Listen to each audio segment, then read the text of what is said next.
እንዴት ተገናኘ ከዚህ ሰውዬ ጋር? ይሄን ላምን አልችልም። ወይኔ ወንድሜ ከከባድ ሰው ጋር እኮ ነው የተገናኘው።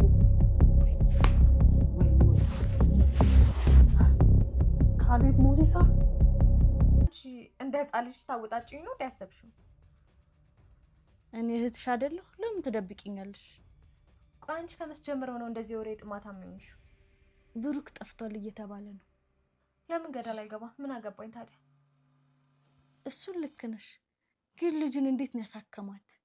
ይኸውልሽ ዝናት ትናገር ያለኝ ነገር ለማንም አልናገርም። ከዚህ በፊት ደግሞ ምን እንደተፈጠረ ታውቂያለሽ። ግን አታውሪ ማለቱ የሆነ ነገር አለ ማለት ነው? እሱማ ይሆናል፣ ግን ያው ዝና ከቀን ወደ ቀን ባህሪው በጣም እየተቀየረብኝ ነው። ቤቱንም አታሉሽ ቀር አይደል? አልቀረም።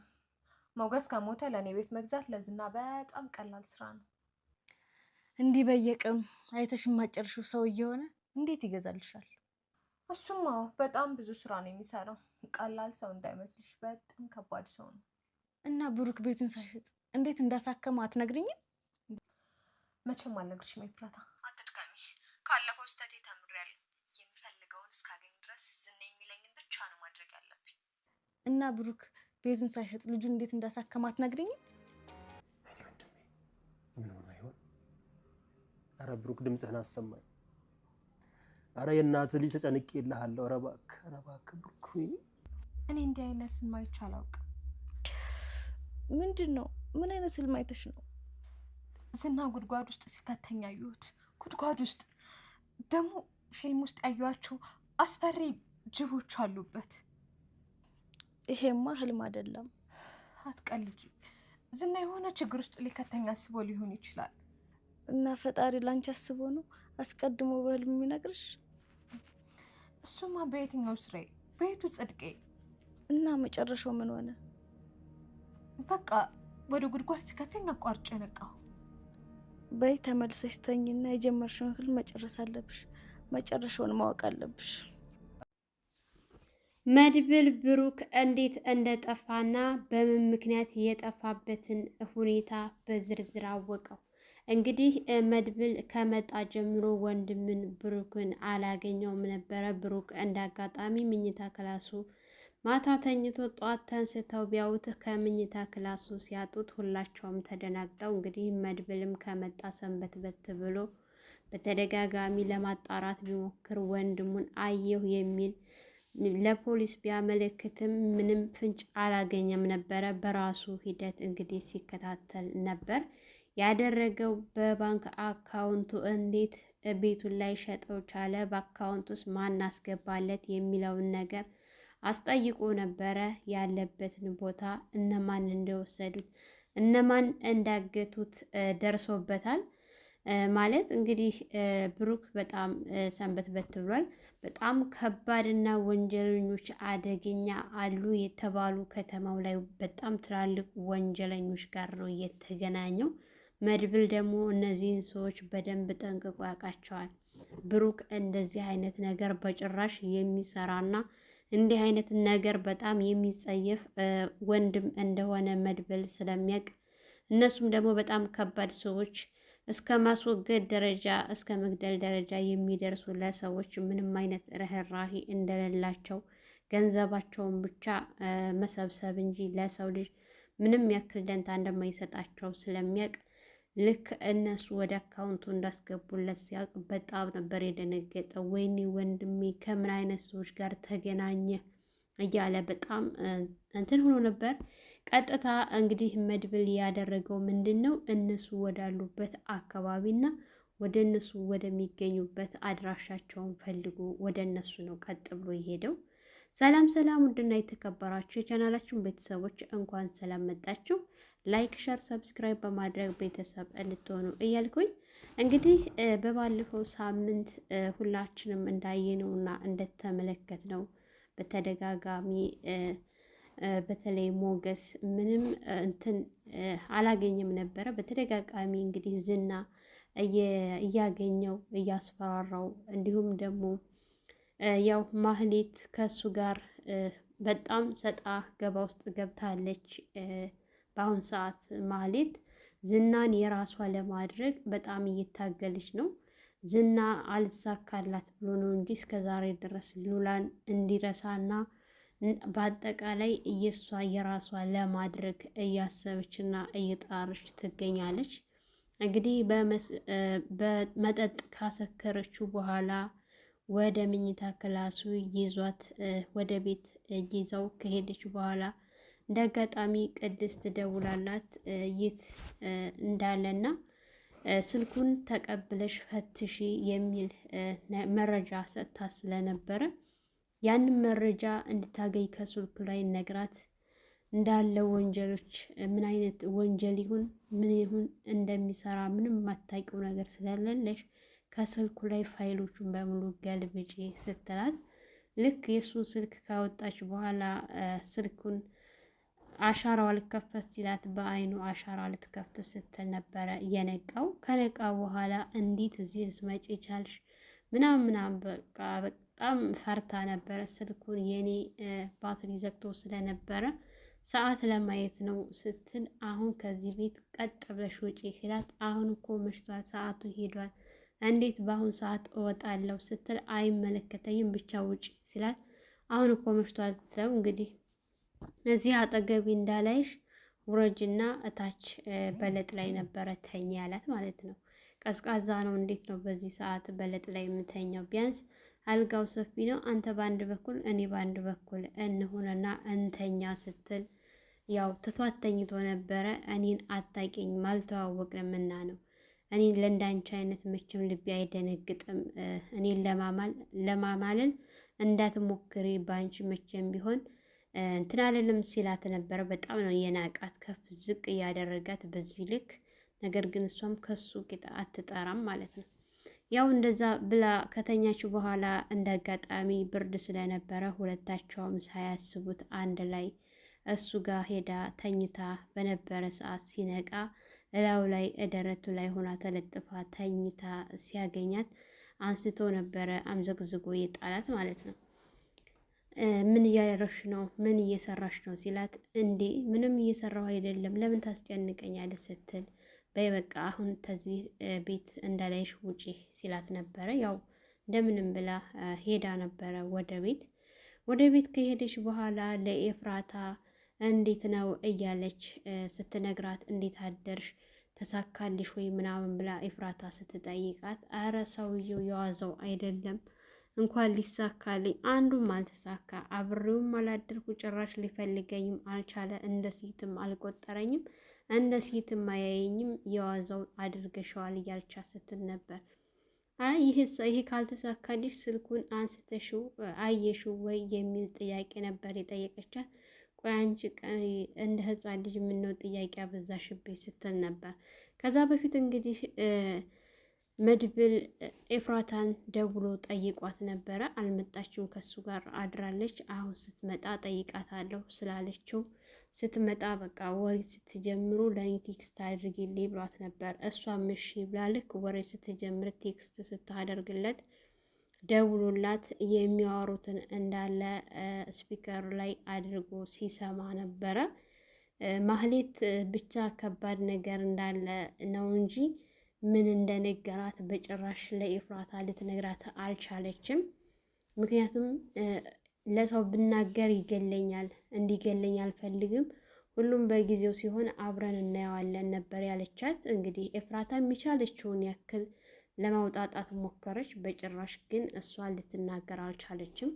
እንግዲህ መድብል ሁኔታው ሲያይ እንዴት ነው ቆይ ወንድሜ ይሄን ያክል ወጥተህ ቀረህ እኮ የእናቴ ልጅ አንዱ ወንድሜ እያለ በሚተግዝበት ሰዓት ምሳሌ ቅድስት እንግዲህ ምሳሌን ከትምህርት ቤት ለማምጣት ሄዳ ነበረ። ከትምህርት ቤት ስትመጣ አጎቴ ብላ ያው ከአጎቷ ጋር ትንሽ ከተጫወተች በኋላ መድብል ያለበት ሁኔታ ጥሩ ላይ ስላልሆነ ሂጂና ልብስሽን ቀያየረሽ ነይ ቶሎ ነበር ያላት።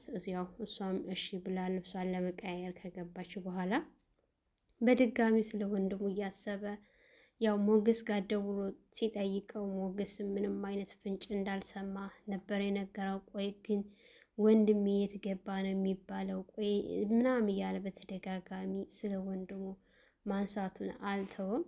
ያው ማህሌትና ኤፍራታ ተኝተው በነበረበት ሰዓት ማህሌት ከባድ ህልም አየሁ ብላ ለኤፍራታ ቀስቅሳት ስትነግራት ምን አይነት ህልም ነው ስትላት ዝና ጉድጓድ ውስጥ ሲወረውረኝ አየሁኝ እና በጣም ነው የፈራሁት ስትል እና ታዲያ ምን አሰብሽ ስትላት በእርግጠኝነት ዝና የሆነ ነገር ውስጥ ሊያስገባኝ ያስቧል ማለት ነው። ቆይ ምን አስቦ ነው እያለች ነበር። አንቺ እንደሆንሽ ከሱ ተይ ብልሽ አንቺ በጭራሽ ልትተይ አልቻልሽም። የሆነ ነገር እንዳያመጣብሽ ብዬ ነው የምፈራው። ብቻ ስለ ብሩክ የሆነ የሚያውቀው ነገር አለና ብሩክን የሆነ ነገር አድርጎት እንዳይሆን ስትላት አንቺ አሁን ይህንን ስለ ብሩክ ምን አስነሳሽ? እኔ እኮ ህልም አየሁ፣ በጣም መጥፎ ህልም ነው ያልኩሽ ስትል የሱ ሁኔታ ምንም ስለማያምረኝ እኮ ነው እንደዚህ ያልኩት ስትላት እና ህልሙ ታዲያ ይሄ ብቻ ነበር ስትላት አዎ እዚህ ላይ ነበረ ስደርስ ያቋረጥኩት ስትል በይ አሁንም ተኝና ሂጂ ጨርሽ ህልምሽን ነበር ያለቻት። አንቺ ቀን ልጅ እኔ ከምሬ ነው በጣም ጨንቆኛል ስትል አይዞሽ እንግዲህ ህልምሽን ጨርሽ ብላት ነበር የተኛችው። መድብል የወንድሙ መጥፋት በጣም ስላሳሰበው ወደ ቴሌ ብር እንግዲህ ባንክ ቤት የሚሰራ ጓደኛ ስለነበረው ያለው አማራጭ ምንድን ነው?